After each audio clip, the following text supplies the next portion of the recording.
ജനപ്രിയ ചിത്രത്തിനുള്ള film ക്രിറ്റിക്സിൻ്റെ award ആ വർഷം അച്ചാണിയാണ് നേടിയത്. ഭാര്യ സഹോദരൻ TC ശങ്കറായിരുന്നു എക്സിക്യൂട്ടീവ് പ്രൊഡ്യൂസർ. സഹോദരൻ K രാജശേഖരൻ നായർ പ്രൊഡക്ഷൻ കൺട്രോളറായി. അപ്പോൾ ഇവർ രണ്ടുപേരും ഈ പറയുന്ന TC ശങ്കറും രാജശേഖരൻ നായരും കൂടെയാണ് സെറ്റിലെ കാര്യങ്ങളെല്ലാം നോക്കുന്നത്. അതുകൊണ്ടാണ് ആയിരിക്കണം രവി മുതലാളി എന്തായാലും ഷൂട്ട് സെറ്റിൽ പോയിട്ടില്ല. തമ്പിൽ ഉഷാരവി പാടി, ഭാര്യ പാടി, കാന്നപ്പണ്ണി ചെമ്പരത്തി ഞാൻ നേരത്തെ പറഞ്ഞു. 1981 പോക്കുവയിലും എലിപ്പത്തായവും ഒന്നിച്ച് റിലീസായി. ഇദ്ദേഹം നിർമ്മിച്ച 2 സിനിമ. അപ്പോൾ പോക്കുവയിൽ സംവിധാനം ചെയ്തത് അരവിന്ദനാണ്, എലിപ്പത്തായം സംവിധാനം ചെയ്തത് അടൂർ ഗോപാലകൃഷ്ണനാണ്. എലിപ്പത്തായം വലിയ വിജയമായി, പോക്കുവയിൽ ചർച്ച ചെയ്യപ്പെട്ടില്ല. അന്ന് ഒരു സ്വകാര്യമായി പരാതി പറയുന്ന പോലെ അല്ലെങ്കിൽ പരിഭവം പറയുന്നത് പോലെ അരവിന്ദൻ പറഞ്ഞു, എലിപ്പത്തായത്തിന് കൊടുത്ത പരസ്യത്തിൻ്റെ പകുതി പോലും പോക്കുവയിലിൻ്റെ പരസ്യത്തിന് കൊടുത്തില്ല. അതിനുശേഷം അരവിന്ദൻ വെച്ച ഒരു സിനിമയും രവി മുതലാളി ചെയ്തിട്ടില്ല.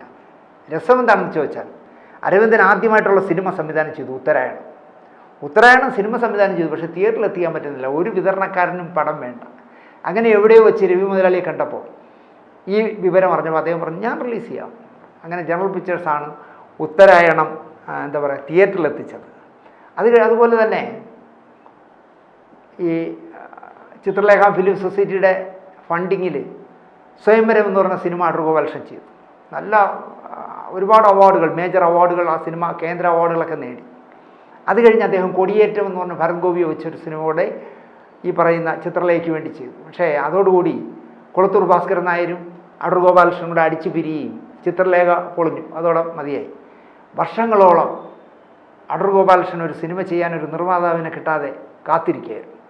ആരോ എന്തോ പറഞ്ഞപ്പോൾ രവി മുതലാളിയോട് ആരോ പറഞ്ഞു, നല്ല 2 സിനിമ ചെയ്തിട്ട് അടൂർ ഗോപാലകൃഷ്ണന് പിന്നെ ഒരു സിനിമ ചെയ്യാൻ പറ്റില്ല, നിർമ്മാതാവിനെ കിട്ടിയില്ല. അപ്പോൾ തന്നെ അടൂർ ഗോപാലകൃഷ്ണനെ ഫോൺ ചെയ്തിട്ട് പറഞ്ഞു, നമുക്ക് സിനിമയെക്കുറിച്ച് സംസാരിക്കാം, ഞാനൊരു കാർ അയക്കാം, അതിൽ കയറി എൻ്റെ വീട്ടിലേക്ക് വരാമോ എന്ന് ചോദിച്ചു. അടൂർ ഗോപാലകൃഷ്ണൻ അങ്ങനെ ചെല്ലുന്നു. അങ്ങനെയാണ് അടൂർ ഗോപാലകൃഷ്ണൻ ജനറൽ പിക്ചേഴ്സിൻ്റെ സിനിമകളിലേക്ക് എത്തുന്നത്. അരവിന്ദൻ 5 സിനിമ ചെയ്തു ജനറൽ പിക്ചേഴ്സിന് വേണ്ടി. കാഞ്ചന സീത, തമ്പ്, കുമ്മാട്ടി, എസ്തപ്പാൻ, പോക്കുവയിൽ, ഇത്രയും തുടരായിട്ട് അടുത്തടുത്തായിട്ട് അരവിന്ദൻ ചെയ്തു. അത് കഴിഞ്ഞാണ് അടൂരിൻ്റെ വരവ്. അടൂർ, എലിപ്പത്തായ, മുഖാമുഖം, അനന്തരം, വിധേയൻ, ഇത്രയും സിനിമ അദ്ദേഹം ചെയ്തു. MT വാസുദേവൻ നായർ മഞ്ഞ് ചെയ്തു, മഞ്ഞിൻ്റെ ഹിന്ദിയും ചെയ്തു. അരവിന്ദൻ്റെ നിർബന്ധത്തിൽ എസ്തപ്പാൻ എന്ന് പറഞ്ഞ സിനിമയിൽ രവി മുതലാളി അഭിനയിക്കുകയും ചെയ്തു. അതൊരു രസകരമായ കാഴ്ച. ഒരു ബോട്ട് യാത്രയിൽ രവി മുതലാളിയും ഫാമിലിയും ഫ്രെയിമിലുണ്ട്. 1967 അന്വേഷിച്ചു കണ്ടെത്തിയില്ല എന്ന് പറഞ്ഞ സിനിമ വരുന്നത്. അതിന് ദേശീയ അവാർഡ് കിട്ടി. 1977 കാഞ്ചന സീത എന്ന് പറഞ്ഞ സിനിമയ്ക്ക് ദേശീയ അവാർഡ്, മികച്ച സംവിധായകൻ്റെ ദേശീയ അവാർഡ് കിട്ടി. 1978 തമ്പിന് മികച്ച സംവിധായകനുള്ള ദേശീയ അവാർഡും മികച്ച ഛായാഗ്രാഹകനുള്ള അവാർഡ് ഷാജി N കരുണനും നേടി ദേശീയ അവാർഡ്. 1974 കുമ്മാട്ടി എന്ന് പറഞ്ഞ സിനിമ മികച്ച 2ാമത്തെ ചിത്രത്തിനുള്ള അവാർഡ് നേടി. പിന്നെ കുട്ടികളുടെ അവാർഡ്, സംസ്ഥാന അവാർഡും ശബ്ദലേഖകൻ്റെ അവാർഡും സംസ്ഥാനത്ത് നേടി. 1979 എസ്തപ്പാൻ മികച്ച ചിത്രമായി ഛായാഗ്രാഹകനും സംവിധായകനുമുള്ള അവാർഡും ആ ചിത്രം നേടി. 81 എലിപ്പത്തായം ശബ്ദലേഖനത്തിനുള്ള ദേശീയ അവാർഡ് നേടി. പോക്കുവയിൽ 2ാമത്തെ മികച്ച ചിത്രത്തിനുള്ള അവാർഡ് വാങ്ങിച്ചു. സംസ്ഥാനത്ത് മികച്ച ഛായാഗ്രഹണത്തിനും ശബ്ദലേഖനത്തിനും മികച്ച ചിത്രത്തിനുള്ള അവാർഡ് പോക്കുവയിൽ നേടി. 1984 മുഖാമുഖം ചെയ്യുന്നത്. മികച്ച ചിത്രം, സംവിധാനം, എഡിറ്റർ, ശബ്ദലേഖകൻ, ഇത്രയും സംസ്ഥാന അവാർഡുകൾ മുഖാമുഖം നേടി. മികച്ച സംവിധായകനും തിരക്കഥാകൃത്തിനും ശബ്ദലേഖകനുള്ള അവാർഡ്, നാഷണൽ അവാർഡും ഈ മുഖാമുഖം നേടി. 1987 അനന്തരം ദേശീയ അവാർഡിൽ മികച്ച സംവിധായകൻ്റെയും തിരക്കഥാകൃത്തിൻ്റെയും അവാർഡ് അടൂർ നേടുന്നത് ഈ ചിത്രത്തിനാണ്. സംസ്ഥാന അവാർഡ്, മികച്ച സംവിധായകനുള്ള അവാർഡ് മാത്രമേ കിട്ടിയുള്ളൂ. 1993 വിധേയൻ പ്രാദേശിക ചിത്രത്തിനുള്ള അവാർഡ് വാങ്ങി. 4 മക്കൾ ജനിച്ച ശേഷം 5ാമത് ഗർഭിണിയായപ്പോൾ രവി മുതലാളിയുടെ അമ്മയ്ക്ക് വളരെ ശാരീരികമായി ഭയങ്കരമായ തളർച്ച അനുഭവപ്പെട്ടു. അപ്പോൾ വൈദ്യർ പരിശോധിച്ചിട്ട് പറഞ്ഞു, ഈ 5ാമത്തെ കുട്ടിയെ പ്രസവിക്കാതിരിക്കുന്നതാണ് നല്ലത്. അപ്പോൾ അച്ഛൻ ചോദിച്ചു, എന്താ ചെയ്യേണ്ട വൈദ്യരെ? ഞാനൊരു മരുന്ന് തരാം, ഒരു കഷായം തരാം. ഈ കഷായം കൃത്യമായി ഞാൻ പറയുന്ന രീതിയിൽ കൊടുത്താൽ മതി, അത് ചാപിള്ളയായിട്ട് പൊയ്ക്കോളൂ.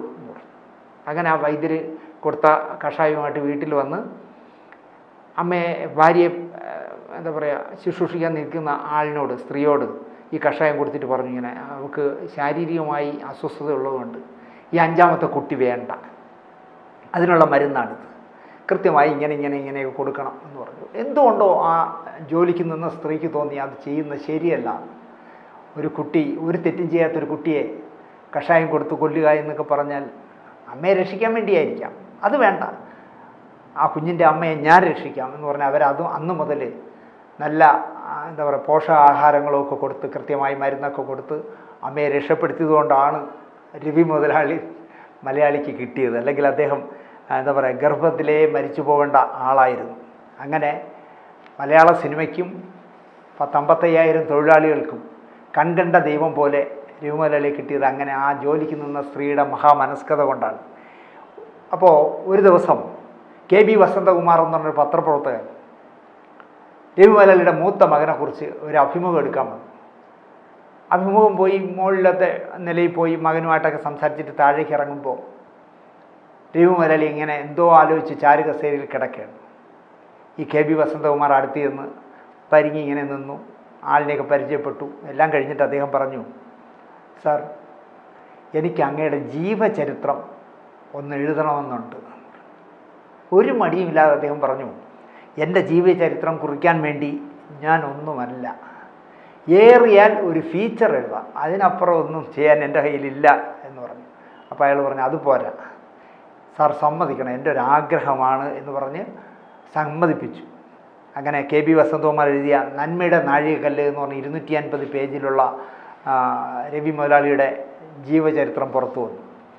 നിലവിലെ സ്വാധീനവും അല്പസ്വല്പം സാമ്പത്തികവും മുടക്കിയാൽ നമുക്കൊരു പത്മ പുരസ്കാരം അടിച്ചെടുക്കാമെന്ന് രവി മുതലാളിയുടെ കൂടെയുള്ളവർ അദ്ദേഹത്തോട് പറഞ്ഞു. കുറച്ച് പൈസ മുടക്കണം, പിന്നെ താങ്കൾക്ക് ഡൽഹി വരെയുള്ള ആരെല്ലാം പിടിയുണ്ട്, ആ സ്വാധീനവും ഈ പൈസയും കൂടെ ഇറക്കില്ല. എനിക്ക് പെട്ടെന്ന് പ്രാഞ്ചിയേട്ട ഓർമ്മ വന്നു. പ്രാഞ്ചിയേട്ട ഇങ്ങനെയാണല്ലോ പൈസ മുടക്കി ലക്ഷങ്ങൾ കോടികൾ മുടക്കിയിട്ട് പത്മശ്രീ വാങ്ങാൻ ശ്രമിക്കുന്നത്.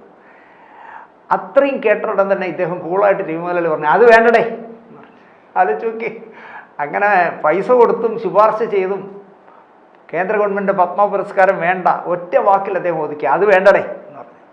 മികച്ച നികുതിദായകനുള്ള അവാർഡ് അടക്കം വാങ്ങിയ രവീന്ദ്രൻ നായർ എന്ന് പറഞ്ഞ മുതലാളിക്ക്, 50,000 പേർക്ക് ജോലി കൊടുത്ത ഒരു മുതലാളിക്ക്, അല്ലെങ്കിൽ കൃത്യമായി ടാക്സ് അടച്ച മുതലാളിക്ക്, അല്ലെങ്കിൽ ഇന്ത്യയിലെ നോട്ടബിളായ 14 സിനിമകൾ സംഭാവന ചെയ്ത മുതലാളിക്ക് ഒരു പത്മശ്രീ കൊടുത്തില്ല എങ്കിൽ ഇവിടെ കേരളത്തിൽ തന്നെ ആരെല്ലാം പത്മശ്രീയും പത്മഭൂഷണമൊക്കെ വാങ്ങണില്ലേ? അതിൻ്റെയൊക്കെ വില മഹത്വം ഇല്ലാതെ പോകുന്നത് രവി മുതലാളിയെ പോലുള്ളവർക്ക് അത് കിട്ടാതെ പോകുമ്പോഴാണ്. അച്ചാണി ബെമ്പർ ഹിറ്റായി, 4 ലക്ഷം മുടക്കി, ഞാൻ പറഞ്ഞല്ലോ 18 ലക്ഷം രൂപ കിട്ടി. നമുക്കൊരു പുതിയ സിനിമ തുടങ്ങാമെന്ന് കൂടെയുള്ളവർ പറഞ്ഞു. ഒറ്റ വാക്കേ അദ്ദേഹം പറഞ്ഞുള്ളൂ, വേണ്ട. എന്നൊരു കാര്യം ചെയ്യാം, ഈ 18 ലക്ഷം രൂപ നമുക്ക് കശുവണ്ടി മേഖലയിൽ വേറെ എന്തെങ്കിലും ഒരു ബിസിനസ്സിലേക്ക് തിരിച്ചാലോ? വേണ്ട. നമുക്ക് കൊല്ലത്ത് ഒരു ആഡംബര ഹോട്ടലൂടെ കിട്ടിയാലോ? അതും വേണ്ട എന്നായിരുന്നു രവി മുതലാളിയുടെ മറുപടി. പിന്നെ എന്ത് ചെയ്യാൻ പോകുന്നു? അതിൻ്റെ ഉത്തരമാണ് പബ്ലിക് ലൈബ്രറിക്കായിട്ട് നമുക്കൊരു സ്ഥലം വാങ്ങി കെട്ടിടാൻ കെട്ടാം എന്ന് അദ്ദേഹം തീരുമാനിച്ചത്. അങ്ങനെ അച്ചാണിയിൽ നിന്നാണ് കൊല്ലത്തുകാർ ഭാഗ്യം ചെയ്തവരെന്ന് ഞാൻ പറഞ്ഞു. 14 കോടി രൂപ മുടക്കി, അല്ല 14 ലക്ഷം രൂപ മുടക്കി അന്നത്തെ കാലത്ത് ഒരു പബ്ലിക് ലൈബ്രറി കെട്ടുക. അത് എന്ന് മാത്രമല്ല, ആ പബ്ലിക് ലൈബ്രറിക്ക് വേണ്ട സ്ഥലം കണ്ടെത്തിയത്, കെട്ടിടം കെട്ടിച്ചത്, പുസ്തകങ്ങൾ വാങ്ങിയത്, അവിടെ വയ്ക്കേണ്ട സമഗ്രമായ ഗവേഷണത്തിനൊക്കെയുള്ള എന്തൊക്കെ വേണോ അതെല്ലാം സംഘടിപ്പിച്ചത് രവി മുതലാളിയായിരുന്നു. കൊല്ലത്തെ സ്നേഹിതൻ, ഒരു ശിവൻ എന്ന് പറഞ്ഞ അദ്ദേഹത്തിനൊരു സ്നേഹിതനുണ്ട്. ഒരു നാൾ ശിവൻ രവി മുതലാളിയെ കാണാൻ വന്നപ്പോൾ കൂടെ ശില്പി കാനായി കുഞ്ഞിരാമനും ഉണ്ടായിരുന്നു. കാനായിയെക്കുറിച്ച് ധാരാളം കേട്ടിട്ടുണ്ട് രവി മുതലാളി. എൻ്റെ അച്ഛൻ്റെ ഒരു ശില്പം ഉണ്ടാക്കി തരുമോ എന്ന് കാനായിയോട് രവി മുതലാളി ചോദിച്ചു. എന്നിട്ടൊരു ഫോട്ടോയും എടുത്ത് കൈ കൊടുത്തു. ചെയ്യാം. അന്ന് തിരുവനന്തപുരത്ത് കുന്നുകുഴി എന്ന് പറഞ്ഞ സ്ഥലത്താണ് കാനായി കുഞ്ഞിരാമൻ വാടകയ്ക്ക് താമസിക്കുന്നത്. അദ്ദേഹം ശില്പം പൂർത്തിയാക്കി. അപ്പോൾ ശില്പം പൂർത്തിയാക്കിയപ്പോൾ ഒരു കുഴപ്പം, അതിൻ്റെ ഈ ഫോട്ടോയിൽ ബാക്ക് വശം കാണാൻ പറ്റില്ലല്ലോ. അപ്പോൾ അദ്ദേഹം രവി മുതലാളിയെ വിളിച്ച് പറഞ്ഞു വരണമെന്ന്. അങ്ങനെ പ്രതിമ കാണാൻ വന്ന കാനായി പറഞ്ഞു, അല്ല ഈ ഫോട്ടോയിലെ മുൻവശം വെച്ച് ഇതാവണ്ടാക്കിയിട്ടുണ്ട്, എങ്ങനെയുണ്ട്? അയ്യോ എൻ്റെ അച്ഛനെ പറിച്ച് നട്ടതുപോലുണ്ട്, നന്നായിട്ടുണ്ട്. ബാക്കോ? അപ്പോൾ രവി മുതലാളി പറഞ്ഞ കമൻറ്റ്, ഞാൻ അച്ഛൻ്റെ ഫ്രണ്ട് പോലും നേരെ കണ്ടിട്ടില്ല, പിന്നെ അല്ലേ ബേക്ക് എന്ന് പറഞ്ഞിട്ട് അദ്ദേഹം പോയിട്ട് അച്ഛനെ മുടി വെട്ടുന്ന ബാർബറെ പറഞ്ഞു വിട്ടു. വൈദ്യം വന്ന് പറഞ്ഞിരുന്നു. അദ്ദേഹം വന്ന് കണ്ടിട്ട് കുറച്ച് മുടി കുറയ്ക്കണം, നീളം കുറയ്ക്കണം എന്ന് പറഞ്ഞ് ബാക്കിലത്തെ മുടി കുറച്ച് നീളം കുറച്ച്. അങ്ങനെയാണ് അച്ഛൻ്റെ പ്രതിമ കാനായി ഉണ്ടാക്കിയത്. ആ ശില്പം ഉഷ തിയേറ്ററിൽ വെച്ചു. അച്ഛൻ്റെ പ്രതിമ കൊണ്ടുവന്ന് മകൻ്റെ തിയേറ്ററിൽ കൊണ്ടുവച്ചു. എന്നിട്ട് കൊല്ലത്തെ വീടിൻ്റെ ലാൻഡ്സ്കേപ്പ് ചെയ്യാനും കാനായി ഏൽപ്പിച്ചു. കാനായി മനോഹരമായി ലാൻഡ്സ്കേപ്പ് ചെയ്തിട്ട് അതിൻ്റെ ശമ്പളം വാങ്ങിയില്ല. എത്രയാണെന്ന് ചോദിച്ചാൽ പറഞ്ഞാൽ എനിക്ക് വേണ്ട മുതലാളി, ഞാനിത് എൻ്റെ ഒരു സന്തോഷത്തിന് ചെയ്യുകയാണെന്നൊന്നും വാങ്ങിയില്ല. അപ്പോൾ നല്ല തിരക്കുള്ള സമയമാണ് കാനായിക്ക്. ശില്പങ്ങളും ഒരുപാട് വർക്കുകളുള്ള പ്രതാപ സമയമായിരുന്നു. ആകെ അദ്ദേഹത്തിന് അലട്ടിയിരുന്നൊരു പ്രശ്നം, ഈ പ്രതിമകളൊക്കെ ഉണ്ടാക്കാനായിട്ടുള്ള സ്ഥലമില്ല ഈ വാടക വീട്ടിൽ. ഉള്ള സ്ഥലത്ത് വെച്ച് തട്ടിക്കുട്ടിയേ ചെയ്യാൻ പറ്റുന്നുള്ളൂ. അപ്പോൾ അദ്ദേഹത്തിന് കിട്ടുന്ന വർക്കുകളുടെ ബാഹുല്യത്തിനനുസരിച്ച് ശില്പങ്ങൾ ചെയ്യാൻ പറ്റുന്നില്ല. ഈ കാര്യം അദ്ദേഹം വർത്തമാനത്തിനിടയിൽ രവി മുതലാളിയോട് പറഞ്ഞു. അപ്പോൾ അദ്ദേഹം പറഞ്ഞു, എനിക്ക് തലസ്ഥാനത്ത് പൂജപ്പുര എന്ന് പറഞ്ഞ സ്ഥലത്ത് ഒരു വീടും കുറച്ച് സ്ഥലവുമുണ്ട്. ശിവ, ആ വീടും സ്ഥലവും കൊണ്ടുപോയി കാനായിയെ കാണിക്കും. അങ്ങനെ കാനായി സ്ഥലം കാണാൻ ചെന്നപ്പോൾ ഞെട്ടിപ്പോയി. കാരണം 80 സെൻറ്റ് സ്ഥലവും ഒരു 4 കെട്ടുമാണ് ഈ കിടക്കുന്ന ഒരു കൊച്ചു വീട് തിരുവനന്തപുരത്തുണ്ടെന്ന് പറഞ്ഞത്. 80 സെൻറ്റ് സ്ഥലം. അപ്പോൾ തിരുവനന്തപുരത്ത് പൂജപ്പുര പോലൊരു സ്ഥലത്ത് 80 സെൻറ്റ് സ്ഥലം എന്ന് പറയുമ്പോൾ എത്ര കോടിയെന്ന് ആലോചിച്ച് നോക്കുക. അതിലൊരു മനോഹരമായ 4 കെട്ട്. തിരിച്ച് സ്ഥലം കണ്ട ശേഷം കാനായി ഇദ്ദേഹത്തെ കണ്ടു. അദ്ദേഹം എടുത്തോളൂ, സ്വന്തം വീടായി കരുതി കാനായി അവിടെ താമസിച്ചോളൂ. താക്കോലെടുത്ത് കൈ കൊടുത്തു. കഴിഞ്ഞ 30 വർഷമായി വാടക 1 രൂപ പോലും കൊടുക്കാതെ കാനായിയും ഭാര്യയും അവിടെ താമസിക്കുന്നു. കാനായിക്ക് ഇതിൽ പരം എന്ത് ഭാഗ്യം വേണമെന്ന് നിങ്ങൾ ആലോചിച്ചു. അദ്ദേഹം മരിക്കുന്നതിന് 3 ദിവസം മുമ്പ് കാനായി പോയി കണ്ടിരുന്നു. അദ്ദേഹത്തെ സംസാരിക്കാനൊന്നും വയ്യാതെ അത്രയും അവശനായി കിടക്കുന്ന മുതലാളിയെ കണ്ടിരുന്നു എന്ന് കാനായി തന്നെ പറയുന്നു. ചലനമറ്റ ശരീരം കാണാനായിട്ട് കാനായും ഭാര്യയും കൂടി കൊല്ലത്തെ വീട്ടിൽ വന്നു. LKG കുട്ടികൾ കരയുന്നത് പോലെ പൊട്ടി പൊട്ടി പൊട്ടി പൊട്ടി കരയുന്നു അദ്ദേഹം. കാനായി പറയുന്നത്, എനിക്ക് ഇംഗ്ലണ്ടിൽ പോയി പഠിക്കാനായിട്ടുള്ള സ്കോളർഷിപ്പ് കിട്ടി. പിശുക്കനായ അച്ഛനോട് കാര്യം പറഞ്ഞു, അച്ഛാ എനിക്ക് ഇംഗ്ലണ്ടിൽ പോയി പഠിക്കാനായിട്ടുള്ള സ്കോളർഷിപ്പൊക്കെ കിട്ടി, അതിന് ഞാൻ എന്താ വേണ്ടത് എന്നായിരുന്നു അച്ഛൻ്റെ ചോദ്യം. അല്ല, കോട്ടും സൂട്ടും ഒക്കെ തയ്ക്കാനായിട്ടേ അത് വാങ്ങാൻ ഇത്തിരി കാശ് വേണം, അതിന് ഞാനെന്ത് വേണം വീണ്ടും അദ്ദേഹം ചോദിക്കുക. അല്ല, കാശില്ലാതെ ഞാനെങ്ങനെ വാങ്ങിക്കും എന്ന് കേട്ടു. അപ്പോൾ അച്ഛൻ്റെ മറുപടി, പണമില്ലാതെ പിന്നെ എന്തിനാണ് ഇംഗ്ലണ്ടിൽ പോകാൻ നീ ഒരുങ്ങിയത്? കാശ് കൊടുത്തില്ല, അച്ഛൻ കാശ് കൊടുത്തില്ല. അച്ഛൻ മരിച്ചപ്പോൾ പോലും ഞാൻ ഇത്രയും ദുഃഖിച്ചിട്ടില്ല എന്നാണ് കാനായി പറയുന്നത്. ഒരു കോട്ട് സൂട്ടും ഒക്കെ വാങ്ങിക്കാൻ കാശ് ചോദിച്ചോ, അതില്ലാത്തവ എന്തിനാണ് അതിന് പോകണമെന്ന് ചോദിച്ചാൽ അച്ഛൻ മരിച്ചപ്പോൾ പോലും എനിക്ക് ആ ദുഃഖം ഉണ്ടായില്ല. പക്ഷേ ശില്പങ്ങളുണ്ടാക്കാൻ എനിക്ക് കുറച്ച് സ്ഥലം വേണമായിരുന്നു എന്ന് പറഞ്ഞപ്പോൾ 80 സെൻറ്റ് സ്ഥലവും വീടും 1 രൂപ വാടക വാങ്ങിയില്ല എന്ന് മാത്രമല്ല, ഇടയ്ക്കെന്തോ ആ വീട് കുറേ അറ്റകുറ്റപ്പണികൾ ചെയ്യണമായിരുന്നു. ഒരു 6-7 ലക്ഷം രൂപയുടെ അറ്റകുറ്റപ്പണികൾ. അത്രയും കാശ് മുടക്കി രവി മുതലാളി തന്നെ അറ്റകുറ്റപ്പണിയും തീർത്തു കൊടുത്തു എന്ന് പറയും. EMSൻ്റെ അടക്കമുള്ളവരുടെ, നമ്മുടെ നിയമസഭയുടെ മുന്നിൽ നിൽക്കുന്ന EMSൻ്റെ പ്രതിമ അടക്കം രവി മുതലാളിയുടെ പൂജപ്പുരയിലെ ഈ വലിയ വിശാലമായ പറമ്പിലാണ് പൂർത്തിയാക്കിയത്. മരിക്കുന്നതിന് 3 നാൾ മുമ്പ് അദ്ദേഹം പോയി കാണുകയും ചെയ്തിരുന്നു. എത്ര പേര്, നിങ്ങൾ ആലോചിച്ച് നോക്കൂ, രവി മുതലാളിയെ പോലെ എത്ര മലയാളികൾ കേരളത്തിലുണ്ടാവും നിങ്ങൾ ആലോചിച്ച് നോക്കൂ. അതുപോലെ തന്നെ അദ്ദേഹത്തിന് 3 മക്കളാണല്ലോ, 2 ആൺകുട്ടികളും ഒരു പെൺകുട്ടി. മൂത്ത മകൻ 3 ഡിഗ്രി പാസ്സായി. അപ്പോൾ കോളേജിൽ പോകണമല്ലോ, കോളേജിൽ പോകാൻ എല്ലാ അഡ്മിഷനൊക്കെ വാങ്ങി റെഡിയായപ്പോൾ അച്ഛനോടൊരു ആവശ്യം പറഞ്ഞു, അച്ഛാ എനിക്ക് കോളേജിൽ പോകാനായിട്ട് ഒരു കാറ് വാങ്ങിത്തരണം. അദ്ദേഹം കേട്ടു. അന്ന് വൈകുന്നേരം മകൻ്റെ മുന്നിൽ ഒരു BSAയുടെ പുതിയ സൈക്കിള് അദ്ദേഹം കൊണ്ടുവച്ചു.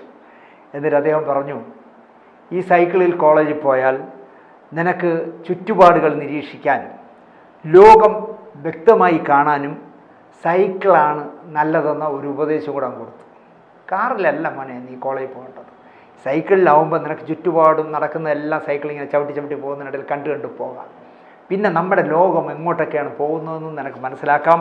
അതുകൊണ്ട് ഇത് മതി എന്ന് പറഞ്ഞ് കാറിന് പകരം ഒരു സൈക്കിൾ വാങ്ങിക്കൊടുത്ത് അത്രയും ലളിത ജീവിതം നയിച്ചിരുന്ന മനുഷ്യനായിരുന്നു രവി മുതലാളി.